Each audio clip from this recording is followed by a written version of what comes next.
ఎవరు కనివిని ఎరగనిది ఎన్నో యుగాలు ఎన్నెన్నో శతాబ్దాలు గడిచాయి.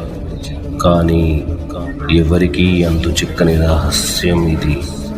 విష్ణు చక్రం, పరమవీర చక్రం ఎలా పుట్టింది, ఎలా మాయమైంది అని అడిగితే ఎవరికి వారు చెప్పే కొన్ని కథలు ఉన్నాయి.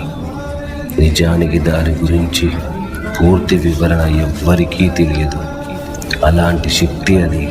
అలాంటి చక్రం గురించి ఎంతోమంది శాస్త్రవేత్తలు, ఎంతోమంది అనుభవజ్ఞులు ప్రయత్నించి పోరాడి ఓడిపోయారు. సాక్షాత్తు ఆ పరమ విష్ణువుకి పరమదూతైన సుదర్శన చక్రాన్ని పొందాలంటే ఆ పరమ విష్ణు అనుగ్రహం ఉండాలి.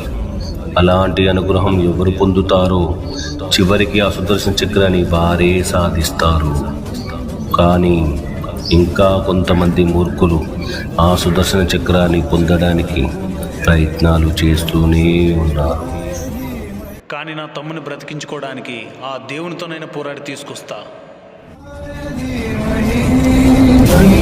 విష్ణు ప్రచోదయాయ విద్మహే వాసుదేవాయ ధీమహి